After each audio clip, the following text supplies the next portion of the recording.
La bioética médica es la respuesta de la profesión médica a la crisis que ha marcado la evolución de la atención en la salud durante el último siglo en particular.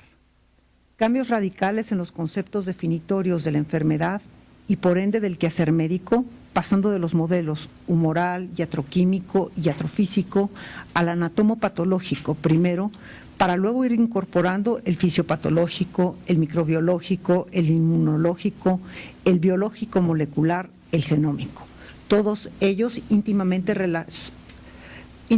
ligados al desarrollo de la tecnología.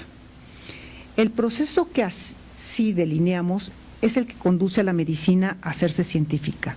entendiéndose con ello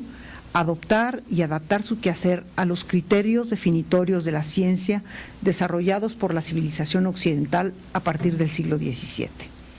Esta tendencia bien se puede resumir trayendo a colación la anécdota de Laplace, de quien se refiere que al recomendar un médico amigo suyo para ser aceptado en la Academia de Ciencias y ser interpelado con la pregunta: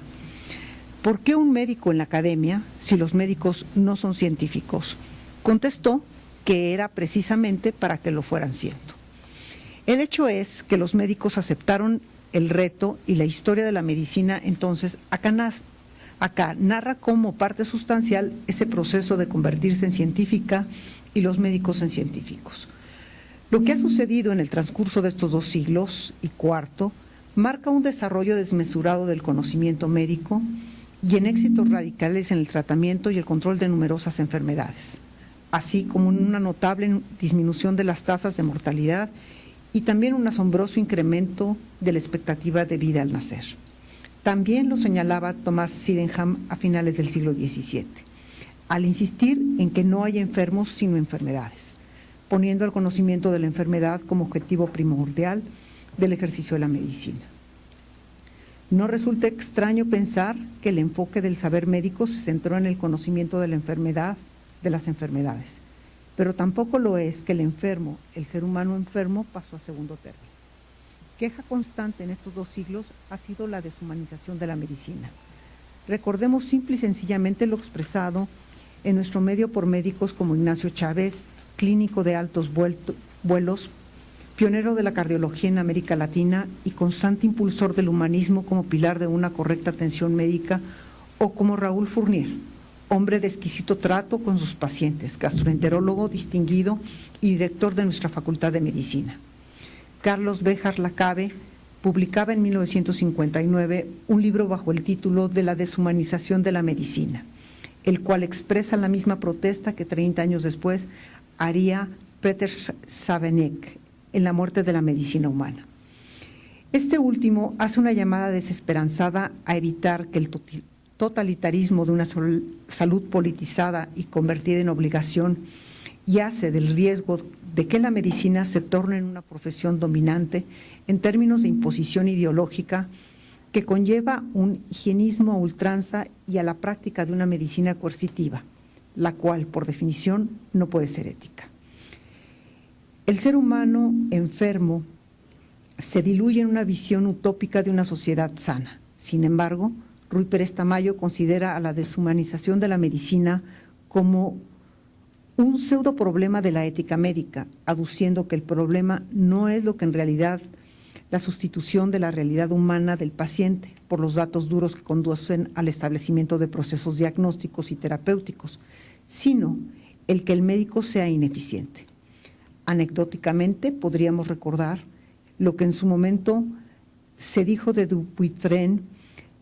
al caracterizarlo como el mejor de los cirujanos y el peor de los hombres. Ahora bien, esta medicina centrada en la enfermedad entraña una consecuencia que resulta funesta, la consistente en que su dimensión ética sea reducida a una ética médica limitada a la obtención de conocimiento actualizado y su adecuada puesta en práctica en términos de ajustarla a invistiendo en que aún los principios éticos habitualmente incorporados en los códigos de ética médica no son específicos de la medicina. Paul Hoerner ha recalcado que en esta postura no está en manera alguna exenta de valores, ya que la objetividad y la neutralidad ante los valores y creencias de los enfermos y los integrantes de su medio sociocultural constituyen la posibilidad de una mejor toma de decisiones. Esto, el conocimiento actualizado, evidentemente es un pilar fundamental para la existencia de la medicina, pero no es suficiente. El que alguien sepa medicina, así sea un médico científico o en el más pleno sentido de la palabra, no trae consigo el que sea un buen médico y menos aún un médico bueno. Estas consideraciones nos llevan a recordar la importancia y la dimensión de la conjunción de lo que hoy en día se denomina ciencia y arte, la tecné de los médicos hipocráticos.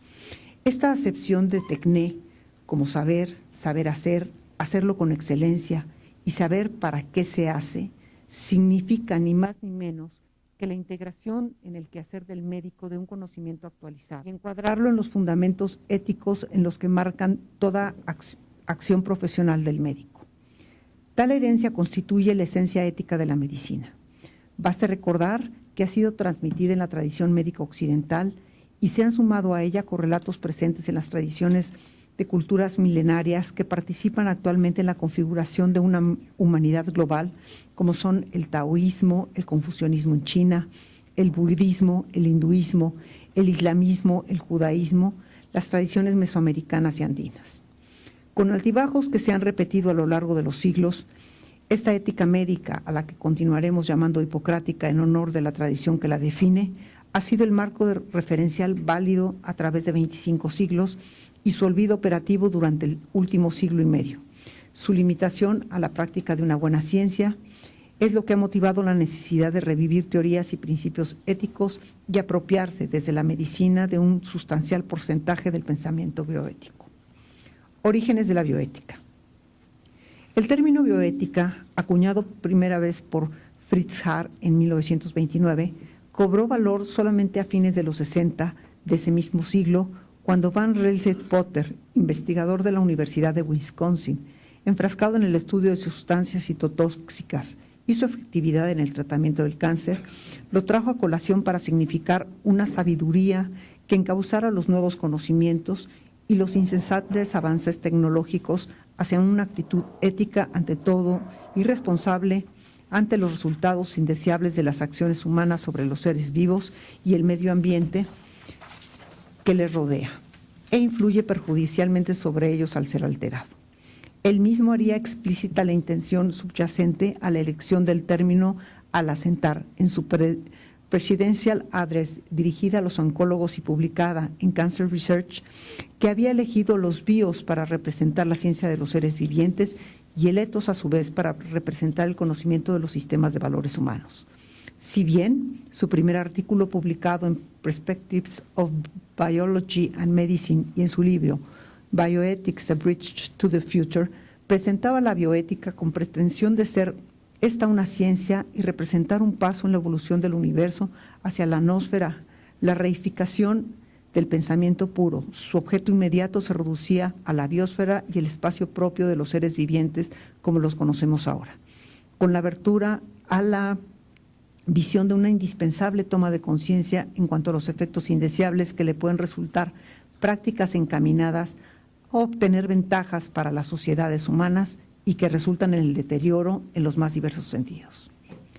Sin embargo, la concepción de Potter en cuanto a la necesidad de una responsabilidad ética ante la utilización de las posibilidades hechas accesibles gracias a los avances científicos y tecnológicos, enfocada fundamentalmente a problemas del medio ambiente, pronto se modificó dirigiéndose a considerar problemas de índole médico. Nos hicieron esperar noticias espeluznantes comparables con los experimentos con seres humanos llevados a cabo en la Alemania nazi y en otros países durante la Segunda Guerra Mundial, como fueron la producción de sífilis experimental y la observación de su historia natural sin administrar tratamientos que ya eran entonces disponibles a la población negra y pobre de Tuskegee, revelado en 1972, o de la hepatitis viral en niños con síndrome de Down,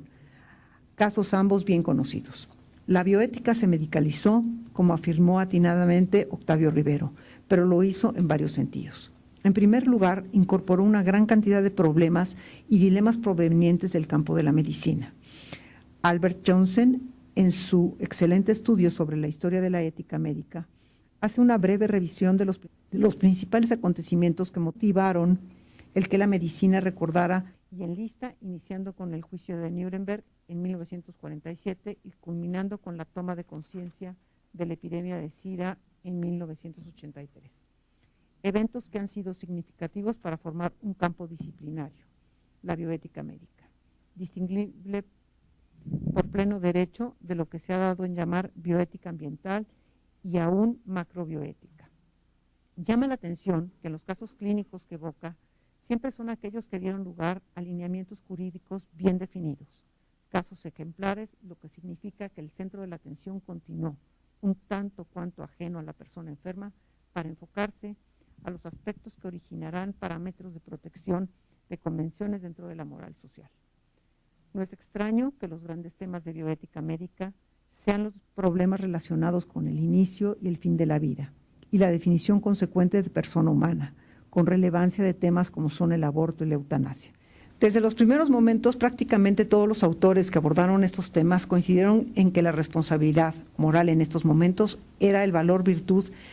que había que privilegiar. El título mismo del discurso ya citado de Potter a los oncólogos lo señala: responsabilidad y humildad. Responsabilidad en cuanto a lo que se hace y humildad en el sentido de reconocer el inmenso nivel de incertidumbre existente en cuanto al conocimiento de los procesos biológicos y su verdad, que se tiene que reconocer cada vez más como provisional y por tanto relativa.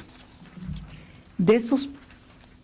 primeros tiempos, el ser responsable y humilde se enmarcó en los términos establecidos por la ética médica tradicional, la hipocrática, planteándose desde luego que las condiciones de atención de la salud eran ya muy diferentes de las existentes en tiempos de nuestro maestro de Cos, y por lo tanto no podrían ser tomadas al pie de la letra, pero sí como referente simbólico de un deber ser, de una deontología y de la reflexión ética subyacente a ella.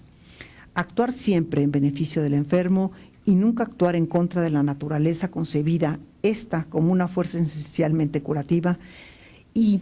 mantenido como antes que nada no dañar, quedaron establecidos como los principios rectores de la acción médica. A ello se debió que el juramento hipocrático se convirtiera en su versión ginebrina en el Código Deontológico Médico de la Organización Mundial de la Salud y en referente internacional en estos últimos 70 años. A ello se refirieron los autores que, como John Fletcher o Paul Ramsay, comenzaron una década antes del nacimiento de la bioética, tal a traer a colación la urgencia de rescatar la dimensión ética de la medicina en la práctica cotidiana. Muy conocido y más trillado es el principialismo, teoría ética que descansa en el recurso a principios éticos que se toman como elementos prima facie para dirigir y regular la toma de decisiones. Principle of Biomedical Ethics de Thomas Beauchamp y James Childress, cuya edición data de 1979, obra que se ha convertido en el referente prácticamente universal de la bioética médica y que, como se ve, no ostenta la palabra bioética en su título. Esta corriente de pensamiento ético ha adoptado 4 principios prima facie. Los 2 ya mencionados, los de autonomía y justicia, provenientes del pensamiento ilustrado del siglo XVIII y de la tradición anglosajona derivada de ellos y cultivada de los Estados Unidos de Norteamérica.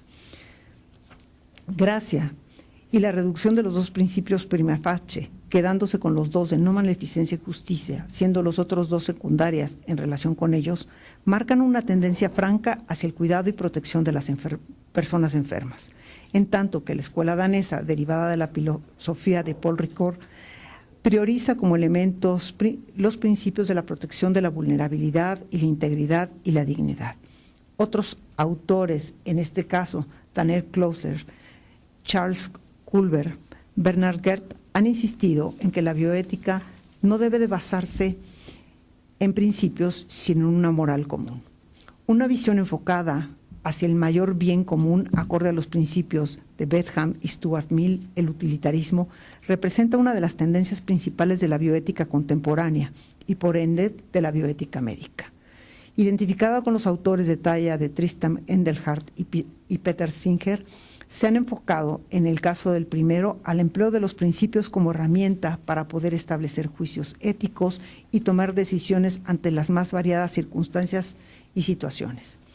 En el caso de Singer, la orientación es buscar una bioética menos o de preferencia no antropocéntrica y, en cierto sentido, apoya la adquisición de una mayor libertad para la toma de decisiones en relación con la vida propia y un respeto mayor hacia las de los demás, incluyendo entre ellos a los animales, con una responsabilidad que concierne a nosotros los humanos. De mayor trascendencia desde nuestro punto de vista es la adopción de teorías axiológicas y de ética de la virtud, como fundamentos de una bioética más preocupada en resolver problemas derivados del significado del actuar éticamente. En este caso, bioéticamente, y de abarcar una dimensión humana lo más integral posible, del sentido o la falta de sentido que puede representar la pérdida de salud o la adquisición de un estatuto de enfermo en la vida de un ser humano. Virtudes y valores que van de la mano y ofrecen la perspectiva de contemplar la formación ética de los individuos que asumen el papel de agentes morales y más aún de aquellos que emprenden la reflexión ética acerca del contenido y las consecuencias de sus actos. En este grupo de pensadores no podemos dejar de mencionar a Eric Cassel, Alfred Tauber, a Diego Gracia y el propio Engelhardt. En cierto sentido, se puede hablar no solo de teorías bioéticas, sino de la naturaleza de la preocupación ética predominante y aún de la forma de emplear los conceptos como herramienta para establecer juicios morales y éticos y las tomas de decisiones.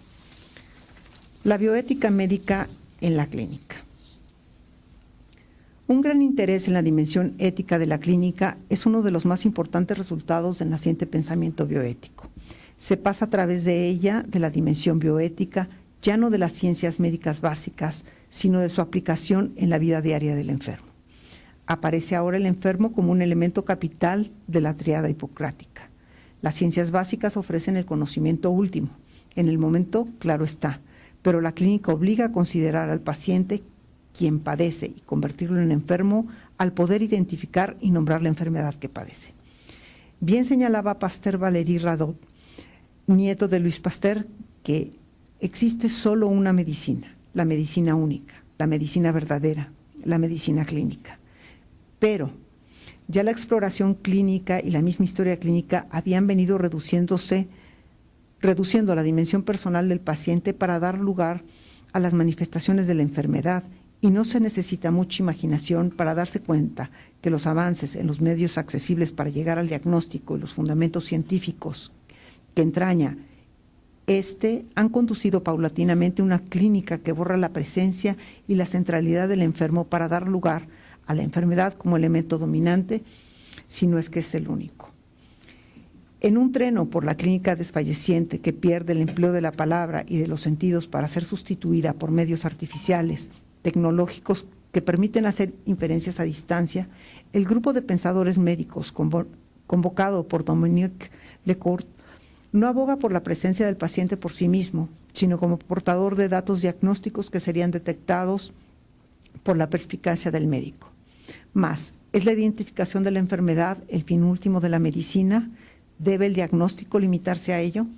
La clínica es, sin lugar a dudas, componente esencial de la medicina. La única medicina, como afirmaba Valéry Radot. Se le puede seguir a lo largo de la historia y a través de los estudios etnográficos de las medicinas del mundo como un común denominador. Podemos pronosticar, restará vivo mientras viva la humanidad y los humanos recurran a sus médicos. Sin la clínica no hay medicina. Curiosamente, sin ciencia sí la puede haber. Han existido y existen otras formas de conocimiento, formas no válidas para nuestra medicina científica y experimental y biológico-molecular, pero que han permitido establecer diagnósticos, clasificar las enfermedades y llevar a cabo tratamientos más o menos fallidos y otros más o menos exitosos. Mucho de este conocimiento se ha ido incorporando a la medicina científica actual, pero no se debe olvidar que la clínica, aún bien llevada a cabo, bien puesta en la práctica, puede y debiera ser un factor deshumanizante en el contexto de una medicina centrada en la enfermedad. Se hace, pues, indispensable un componente más para que la medicina tome la dimensión que le es indispensable.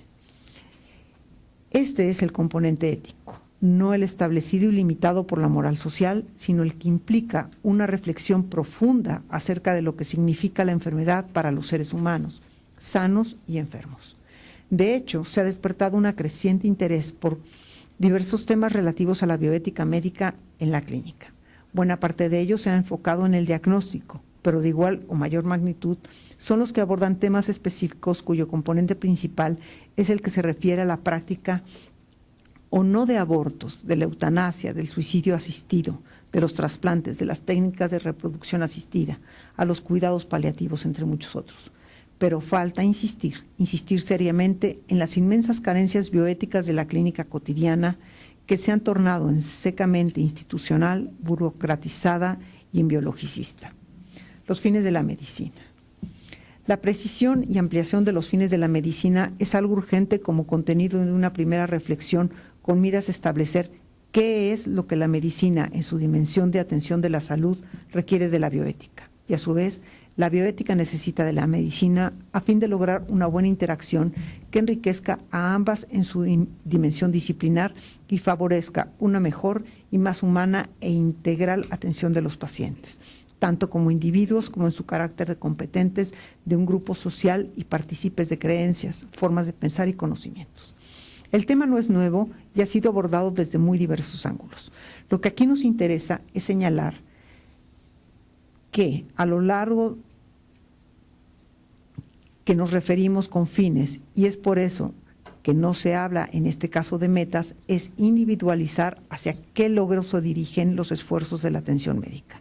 Siendo conscientes de que la salud completa es utópica y sería entrópica, consideramos conveniente destacar como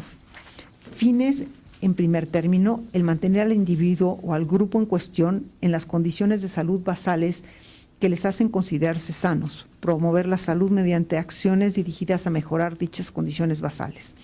prevenir en la medida de lo posible en enfermar y el deterioro físico y mental, curar las enfermedades cuando es posible, controlar aquellas que no son curables, paliar las molestias provocadas por estas últimas. Hasta aquí vamos acordes con la visión biomédica actualmente imperante.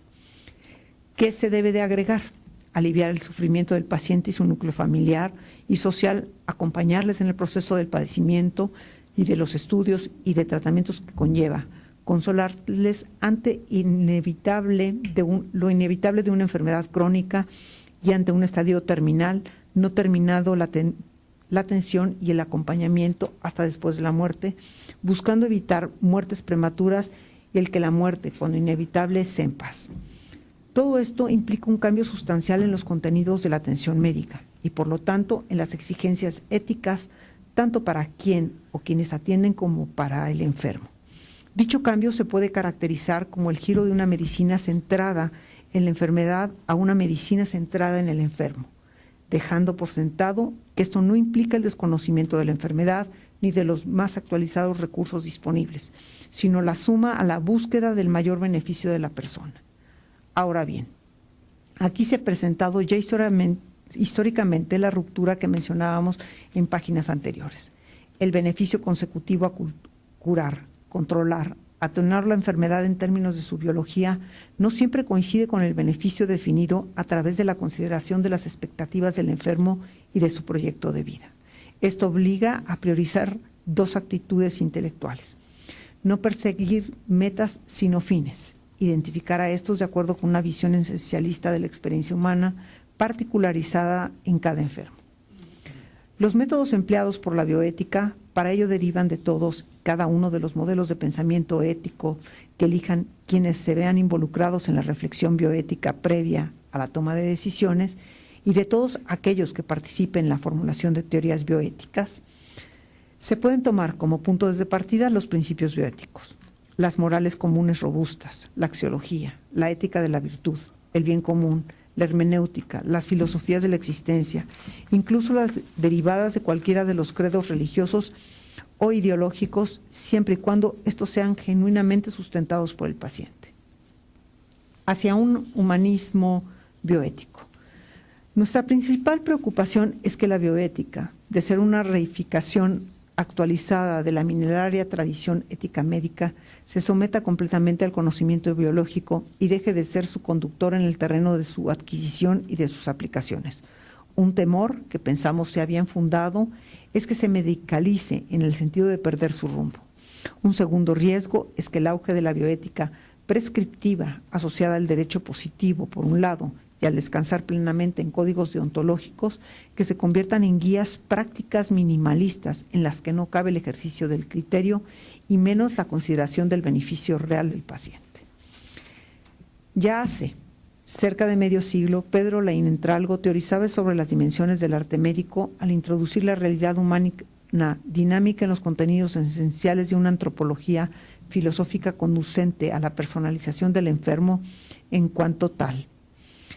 En una obra anterior, él mismo señalaba como parte de este proceso de personalización del enfermo el que obligatoriamente el terapeuta entendiera e hiciera de ello un instrumento esencial para ser un profesional en el pleno sentido de la palabra,